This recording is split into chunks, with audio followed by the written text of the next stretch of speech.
नाज़रीन, आइए आज आपकी मुलाकात करवाते हैं कुद्दूस साहब और उनकी फैमिली से। कितनी दफा कहा है भाई कि गाड़ी चलानी सीख लो, कम से कम कुद्दूस साहब की मुहताजी तो खत्म हो। हम बहन भाई जब मर्जी जाके शॉपिंग कर रहे हैं। आपकी क्या फायदा गाड़ी सीखने का? भाईजान ने गाड़ी को हाथ तक नहीं लगाने देना।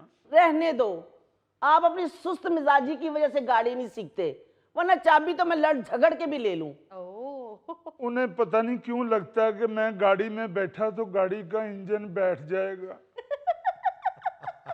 हाय, मेरे फूलों जैसे भाई पे कैसे कैसे इल्जाम लगा देते हैं। फूलों जैसे नहीं, खा खा के फूलों जैसे, बल्कि फूल फूल के कुप्पों जैसे। वैसे आपस की बात है, चौथे मोहल्ले से कोई आपसे गाड़ी मांगे ना तो आप फौरी उसे चाबी देते हैं। अच्छा, तो मेरे भाई की बात क्या होता है आपको? अल्लाह माफ करे, अल्लाह पाक खैर करे। मुझे कोई एतराज नहीं है इनका गाड़ी में बैठने पे। हाँ, अलबत्ता टेक्निकल फॉल्ट है। आप अगर गाड़ी के कागजात चेक करें तो उस पे जो ज्यादा से ज्यादा गाड़ी पे वजन डालने की लिमिट है, उस लिमिट से मौसूफ 100 किलो ज्यादा है। कुद्दूस साहब क्यों मजाक कर रहे हैं यार, गाड़ी में बैठने की कौन सी लिमिट है? और जी वाकई ये तो मैं मजाक कर रहा हूँ। हाँ। असल में इसे गाड़ी इसलिए नहीं दी जाती कि इसका रवैया बड़ा लापरवाह है। अच्छा। आप जरा जाके चेक करें, पीछे खड़ी है मोटर बाइक, मेरा ख्याल है 2020 मॉडल है। अच्छा। मौसूफ के रवैये की वजह से और लापरवाही की वजह से वो 1920 की लगना शुरू हो गई है। बिल्कुल आप ठीक कह रहे हैं कुद्दूस साहब, मोटरसाइकिल हो या कार हो, जिसने खरीदी हो उसी को तकलीफ होती है। किसी और को तकलीफ नहीं होती, बेशक वो आपकी सगी औलाद ही क्यों ना हो। नहीं सर जी, मैं तो बाइक कभी कभी चलाता हूँ, ज्यादा तो शरफू चलाता है, वो तो वन व्हीलिंग भी करता है। अभी पूछ लेते हैं। शरफू, छोड़े भाईजान, गरीब आदमी है।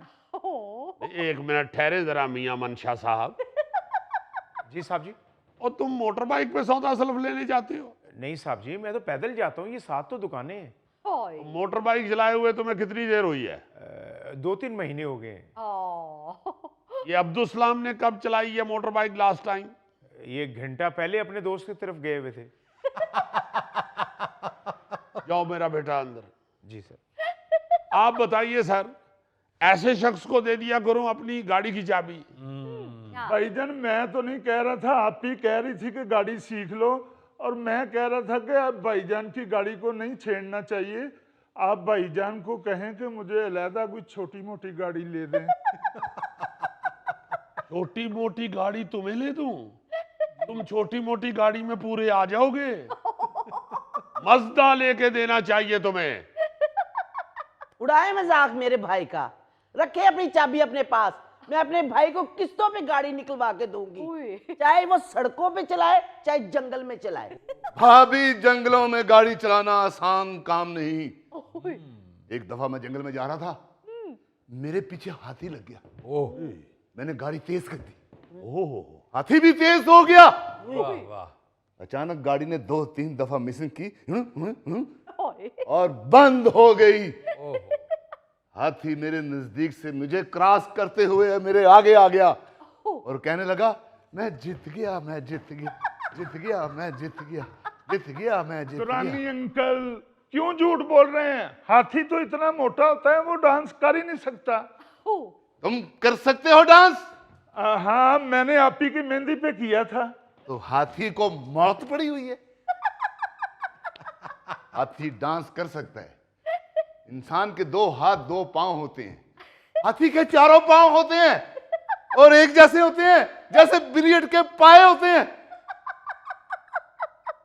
और बैठ जाए हाथी के मुंशी। यू नो, असल जंगल का बादशाह हाथी होता है। अच्छा जी। शेर तो तेने रौड़ा ही है दोस्त, ये तो फार्म 47 ना बादशाह बने हैं। तो रानी अंकल, आप तो ऐसे ही हाथी के डांस से मुतासर हो गए। असल जंगल का बादशाह शेर है। और जंगल को मैं ज्यादा जानता हूँ या तुम जानते हो? असल बादशाह हाथी होता है। तुम्हें क्या पता नमकीन हलवा खाने वाले। दोस्त, कितनी देर नाचा मेरे सामने, हाथी कितनी देर, मैंने लिफ्ट नहीं कराई, मुझे नहीं पता कौन सा स्टेप लगा रहा वो। और यकीन करो एक वेल नहीं दी, एक वेल नहीं दी। अच्छा, हाँ, मैंने साफ कह दिया, ना मैं वेल लेता हूं ना देता हूं।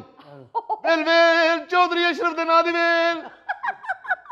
हाथी की बात हो रही थी। हाँ, हाथी की बात, कौन, कहा? नाचता रहा मेरे सामने हाथी, घूमता रहा है, मैंने वेल नहीं दी। मैंने कहा वेल नहीं दूंगा जालिम। हाँ, अलबत्ता जितना तुम डांस कर रहे हो इस तरह मैं भी डांस करके दिखा सकता हूं तुम्हें। दुरानी अंकल, जंगल में हाथी नाचा किसने देखा? अब्दुल सलाम साहब, जंगल में मोर नाचा किसने देखा? Exactly exactly. ओ यार, उसने अपने हिसाब से ही मिसाल देनी है ना। नहीं इरफान नहीं, मेरी एक बात सुन लें, अब जब तक आपकी अम्मी को घर में मुलाजिम नहीं रखेंगी मैं तब तक घर वापस नहीं आऊंगी। अब बस मुझे फोन ना करना। अस्सलाम वालेकुम जी। अजीब तमाशा बनाया हुआ है, कोई बात नहीं सुनता। हाँ, सदके जाए मेरी बच्ची, इधर आ, क्या हुआ है तुझे? इधर आ मेरे पास। अम्मी आपको नहीं पता मेरे साथ इतनी ज्यादती हो रही है। मैं जब से इस घर में शादी करके गई हूँ ना, डस्टिंग मैं करूं, बर्तन मैं धोऊं, कपड़े मैं धोऊं, सफाइयां मैं करूं, खाने मैं बनाऊं, मैं बहू उस घर की क्यों मुलाजिम हूं? मेरी बच्ची के नसीब जल गए। ओहो, ठहर भी जाओ एक मिनट। बेटा क्यों इस तरह कर रही हो? आप उस घर की बेटी हो, अब बहू नहीं हो। हाँ जी। हाय हाय, क्या हो गया है? घर में एक आधा मुलाजिम तो होना चाहिए ना। अम्मी यही बात तो मैं आपसे कहती हूँ, घर में एक मुलाजमा तो होनी चाहिए ना। बीबी तू तो चुप कर। ये है असल में हमारे खानदानी निजाम का अलमिया। हाँ जी। जो कुछ बेटी के लिए सोचते हैं वो बहू के लिए नहीं सोचते, हाँ जी। और जो कुछ बहू के लिए सोचते हैं वो बेटी के लिए नहीं सोचते। बिल्कुल। Exactly exactly. फरीद साहब, जब मैं बंदूक उठाता हूं तो मैं शेर के लिए भी वही सोचता हूं और बंदर के लिए भी वही सोचता हूं, लकड़ बग्गे के लिए भी वही सोचता हूं और हाथी के भी लिए वही सोचता हूं, वाह। क्योंकि दोनों में जान है। अरे दोनों में जान है। या तो है ना कि हाथी में जान है और लगड़ बग्गे में सेल पड़ते हैं। No no never. हाथी में भी जान है और लगड़ बग्गे में भी जान है। अरे दोनों में जान है बस्ती वालों, अरे दोनों में जान है। ओहो दुरानी भाई, आप अपनी मदारी लगाकर बैठ जाते हैं। देखे ना बच्ची कितनी परेशान आई है। अम्मी परेशानी वाली कोई बात नहीं है, अब मैंने उस घर में जाना ही तब है जब वो कोई मुलाजिम रख लेंगे। बिल्कुल सही कह रही हो तुम आयजा, घर नहीं संभाला जाता, घर में एक मुलाजमा तो होनी चाहिए। ओहो बेटा, तुम्हारा क्या मसला है? उधर तो 10-11 की फैमिली है और हमारे घर में सिर्फ 5। 5 और 5 12। और बस कर दे दुरानी भाई, आपको तो मेरा भाई नजर ही आता है। ठहर जा बीबी, तू भी ठहर जा। समझाया करो बेटी को। बेटा मेरी बात सुनो, देखो अगर उस घर में मुलाजमा की जरूरत है भी तो पहली बात तो ये है कि ये देखो तुम्हारा खामन या तुम्हारे ससुराल वाले वो मुलाजम अफोर्ड करते हैं। बिल्कुल। मुफ्त तो नहीं रखना होता, उसे तनख्वाह देनी होती है, और आजकल तो अच्छी भली तनख्वाह लेते हैं ये मुलाजिम। और फिर उसके बाद ये देखो अगर अफोर्ड भी करते हैं तो बेटे मुलाजिम की वजह से घर छोड़ के तो नहीं आ जाते। बहुत अच्छी। अब वो तुम्हारा अपना घर है, वहां रह के वहां बैठ के उनसे मसले का हल सोचो ना, लड़के इधर आ जाती हो। पापा आपको नहीं पता, वो सुनते ही नहीं है, कब से कह रही हूँ। ना एक आधा मुलाजिम तो होना चाहिए ना। हाँ, उनके घर में तो शरफू भी नहीं है। ना जी फरीद साहब, जो दूसरी जंग अजीम हुई थी ना, जी जी, वो इन 2 बहन भाइयों ने करवाई थी। क्या मतलब कुद्दूस साहब? इसने उसमें तोप का पार्ट किया था और उसने टैंक का। यानी अगर बच्ची परेशान है या गुस्से में है इस वक्त, हाँ, तो उसे सबसे पहले तो उसका गुस्सा उतारो, उसको कहो कि भाई रिलैक्स हो, बिल्कुल। अक्लमंदी से सोचो, ठंडे मिजाज से सोचो, मसले का हल सोचते हैं या लड़के घर आ जाते हैं। बिल्कुल। पापा आयजा बिल्कुल ठीक कह रही है, बड़ा घर हो तो मुलाजमा तो होनी चाहिए। कितने सारे काम होते हैं बड़े घर में पापा, डस्टिंग करनी होती है, झाड़ू पोछा करना होता है, कपड़े प्रेस करने होते हैं, कपड़े धोने होते हैं, बहुत सारे ऐसे काम हैं। बिटिया घर की सफाई तो मैं भी कर देता हूँ। मामू आप सिर्फ किचन की सफाई करते हैं। अभी कल मैंने आपके साथ मिलकर बेडरूम साफ करवाए थे, बिस्तरे बिछाए थे। तोबा तोबा, बेड से एक तकिया नीचे गिरा हुआ था, आपने सिर्फ वो उठा के ऊपर रखा है। तकिया खुद नीचे नहीं गिरा था, इन्होंने उठा के मुझे मारा था तो वो नीचे गिर गया था। तुम्हें क्यों मारा था? मुझे कहते हैं ये जो कीमा पड़ा हुआ ना इसकी टिक्कियां बनाओ। मैंने कहा साहब ने कहा कि कोफ्ते बनाने हैं। कहते जाके साहब से कहो कि मुझे कोफ्ते बनाने नहीं आते हैं, सिर्फ टिक्कियां बनानी आती हैं। मैंने कहा है जी मैं कई दफा कोफ्ते बना चुका हूं, मैं कैसे साहब जी को जाके कह दूं? जी इस बात पे मुझे तकिया मारा है। दुनिया हजार जुल्म करे उसका गम नहीं, आहा, मारा जो तूने तकिया वो पत्थर से कम नहीं। भाई वाह। 1 मिनट दुरानी साहब, तकिए में रुई की जगह कोई बजरी नहीं भरी हुई थी।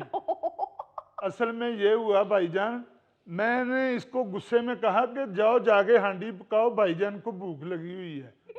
तो मैं जरा ऊंचा बोला हूं ना गुस्से से, तो तकिया धमक से नीचे गिर गया था।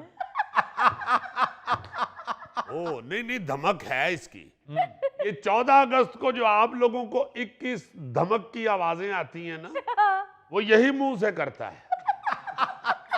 अस्सलाम वालेकुम। वालेकुम अस्सलाम। वालेकुम सलाम बेटा। और क्या हाल है? ओ हमारा दामाद आ गया, बैठो बैठो। क्या हाल है इरफान इलाची? शर्फो, दामाद जी के लिए पानी लेकर आओ। जी, छोटे चम्मच में। बेटा पी लोगे ना गटागट?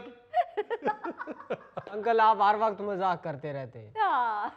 मगर इरफान बेटा, आयजा सीरियस है। देखो मैं ये नहीं कहता कि वो सारी बात ठीक कह रही है, मगर घर में अगर कोई मसला है तो आप लोगों को भी चाहिए कि घर वाले बैठ के उसका कोई हल निकाल लें। बिल्कुल भाई ये तो नहीं होना चाहिए ना कि आप बिल्कुल ही इग्नोर करते जाएं, हत्ता के बच्ची या बच्चा जो है वो गुस्से में फिर वहां से उठ के ही निकल आए। हाँ। ऐसा नहीं होना चाहिए। अंकल मैंने तो 2-3 दफा अम्मी को कहा है कि कोई मुलाजमा रख लें, लेकिन वो कहती हैं कि कोई अच्छी एतबार वाली मिलेगी तो ही रखेंगे। बेटे आप हमें बताते, हम शर्फों से कह के गांव से मुलाजमा मंगवा देते। लें जनाब लें, पिए पानी।